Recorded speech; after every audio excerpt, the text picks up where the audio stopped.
ജീവനൊടുക്കിയ തിരുവനന്തപുരം നഗരസഭയിലെ BJP. Councillor Thirumala അനിലിന്റെ ആത്മഹത്യാക്കുറിപ്പ് പുറത്ത്. നമ്മുടെ ആളുകളെ സഹായിച്ചു, പലതവണ ആവശ്യപ്പെട്ടിട്ടും ആരും പണം തിരിച്ചടച്ചില്ലെന്നും അതാണ് ബാങ്ക് തകരാൻ കാരണമെന്നും ആത്മഹത്യാക്കുറിപ്പിൽ പറയുന്നു. വിവരങ്ങളുമായി ഡി ബിനോയ് ചേരുന്നു. ബിനോയ്, ഈ നഗരസഭ കൗൺസിലറായ അനിലിന്റെ ആത്മഹത്യാക്കുറിപ്പാണ് ഇപ്പോൾ പുറത്തു വന്നിരിക്കുന്നത്. കൂടുതൽ വിശദാംശങ്ങൾ എന്തൊക്കെയാണ്? 2 ദിവസം മുമ്പാണ് നഗരസഭാ കൗൺസിലർ തിരുമല അനിൽ അദ്ദേഹത്തിന്റെ ഓഫീസിൽ ആത്മഹത്യ ചെയ്തത്. ഇതുമായി ബന്ധപ്പെട്ട് വലിയ തരത്തിലുള്ള വിവാദങ്ങൾ ഇപ്പോഴും പരസ്പര ആരോപണങ്ങളുമൊക്കെ ഇപ്പോഴും നിലനിൽക്കുകയാണ്. ഇതിനിടയിലാണ് ഇപ്പോൾ ആത്മഹത്യാക്കുറിപ്പ് പുറത്തു വന്നിരിക്കുന്നത്. അതിൽ പാർട്ടിയോ പാർട്ടിയുമായി ബന്ധപ്പെട്ട ആരെയോ കുറ്റപ്പെടുത്തുന്നില്ല. എന്നാൽ സാമ്പത്തിക ബുദ്ധിമുട്ട് ഉണ്ടായിരുന്നു ബാങ്കിന്.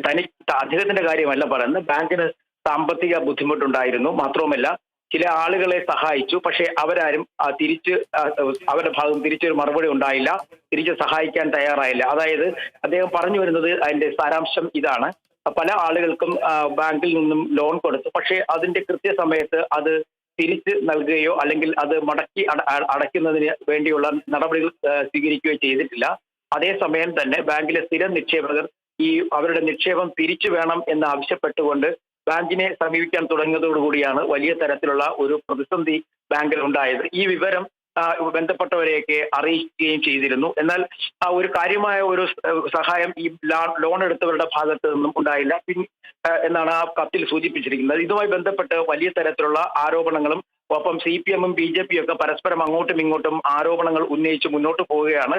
ഇന്ന് BJP തമ്പാനൂർ പോലീസ് സ്റ്റേഷനിലേക്ക് ഒരു മാർച്ച് നടത്തുന്നുണ്ട്. കാരണം പോലീസിന്റെ ഭീഷണി മൂലമാണ് ഈ കൗൺസിലർ തിരുമല അനിൽ ആത്മഹത്യ ചെയ്തത് എന്നാണ് പറയപ്പെടുന്നത്.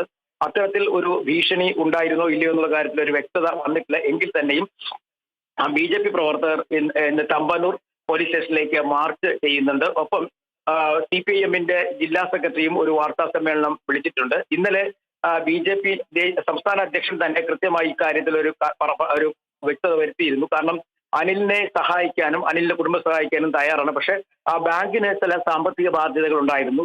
മാത്രമല്ല, ആ അനിലിന്റെ ആത്മഹത്യാക്കുറിപ്പ് വ്യക്തമായി പറയുന്നുണ്ട്, ബെനാമിയുടെ ഇതിൽ അല്ലെങ്കിൽ ബെനാമി അടിസ്ഥാനത്തിൽ ഒരു പൈസ പോലും ആർക്കും കടം കൊടുത്തിട്ടില്ല. പക്ഷെ അതിനകത്ത് ഒരു കാര്യം വളരെ വ്യക്തമാണ്: നമ്മുടെ ആളുകളെ സഹായിച്ചു എന്നുള്ളത്. അപ്പൊ അതിന്റെ അർത്ഥം ഇത് BJP നേതൃത്വം കൊടുത്തിരുന്ന ഒരു സംഘമായിരുന്നു. ആ സംഘത്തിൽ അതുമായി ബന്ധപ്പെട്ട ആളുകൾക്ക് പൈസ കടം കൊടുത്തു, പക്ഷെ അവർ തിരിച്ചടയ്ക്കാൻ തയ്യാറായില്ല എന്നുള്ള സൂചനകൾ നൽകുന്നുണ്ട്. എന്തായാലും ഈ സ്ഥിരം നിക്ഷേപകർക്ക് പൈസ മടക്കി നൽകാൻ കഴിയാത്ത ഒരു സാഹചര്യമാണ്. ഏകദേശം 4 കോടിയോളം രൂപയുടെ ബാധ്യതയാണ് ഇപ്പോൾ പുറത്ത്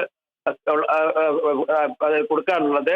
അതുപോലെ തന്നെ 6 കോടിയോളം രൂപ ഇപ്പോൾ ആസ്തി ഇനത്തിൽ ഉണ്ട്. അപ്പോൾ അതുകൊണ്ട് തന്നെ ഒരു വലിയ പരാജയം എന്നൊരിക്കലും ആ ബാങ്കിനെ സംബന്ധിച്ച് പറയാൻ കഴിയില്ല എന്ന് തന്നെയാണ്. പക്ഷേ നിലവിൽ സംസ്ഥാനത്തെ ഒട്ടുമിക്ക ബാങ്കുകളും അഭിമുഖീകരിക്കുന്ന പ്രതിസന്ധി തന്നെയാണ് ഈ അദ്ദേഹത്തിന്റെ ബാങ്കിലും ഉണ്ടായതെന്നും എടുത്തു പറയുന്നത്. അങ്ങനെ ഇത്തരത്തിൽ ഒരു ആത്മഹത്യാക്കുറിപ്പാണ് ഇപ്പോൾ പുറത്തു വന്നിരിക്കുന്നത്. ഇതുമായി ബന്ധപ്പെട്ട് പോലീസിന്റെ അന്വേഷണം ആരംഭിച്ചു കഴിഞ്ഞിരിക്കുന്നു. ഒപ്പം പോലീസ് ഈ ബാങ്ക് സംബന്ധിച്ചും ആത്മഹത്യ സംബന്ധിച്ചും ഒക്കെയുള്ള 2 തരത്തിലുള്ള അന്വേഷണങ്ങളാണ് ഇപ്പോൾ നടത്തുന്നത്.